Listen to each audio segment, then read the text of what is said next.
Ju përshëndes. Unë tani do ju demonstroj se si mbyllet skeleti i kësaj karrocës, që është Momo V7, por identik në të njëjtën mënyrë funksionon edhe Lorelli Bianca. Kam ndaluar specifikisht kështu, sepse shumë klient marrin që nuk e fusin dot makinë dhe e fusin ashtu siç është papalosme, dhe disa raste akoma më keq e mbyllin me forcë duke i shkaktuar krisje ose thyrje atje ku nuk duhet jenë. Tani do ishim koshin e parë. Kjo karrocë mund të mbyllet vetëm skelet, mund të mbyllet dhe me koshin passegjino. Si fillim do ju tregoj si mbyllet vetëm skelet.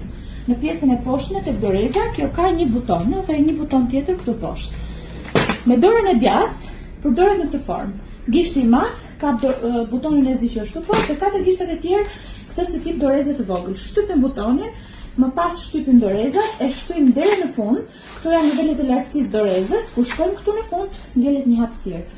E mbajmë pak me këmbë nga poshtë që mos na ikë ose thjesht e fusim në frena karrocën dhe i japim dhe një përplasje të fundit ose një shtyrje të fundit, prap derisa këto bashkohen. Në momentin që e shikon se kjo bashkohet, edhe skeleti i karrocës ndihet më i lirshëm, do të thotë që ka dalë nga siguresa. Mos e bëni këtë veprim pa ju dhënë një sinjal karroca që ka dalë nga siguresa e vet, sepse kur ju tentoni të ulni me forcë, automatikisht thyet, se nuk është çelik normalisht. Çdo gjë ka atë stilin e vet për të hapur atë mbullas, gjë në gjë me forcë. Kjo ishte mbyllja pa kosh. Tani do t'ju tregoj edhe mbylljen bashkë me koshin. Nëse ju e keni të vendosur koshin passegjino, dhe kjo vlen vetëm për koshin passegjino, sepse koshi për bebe dhe koshi passegjino janë të ngurtë nga poshtë dhe nuk mund bëhet palosja kështu me kosh të vendosur. Kryeni të njëjtën procedurë prap derisa kjo të dalë këtu, të bashkohet këtu, domethënë ndjen ajo që bie skeleti i karrocës dhe ja kush, kaq i lehtë.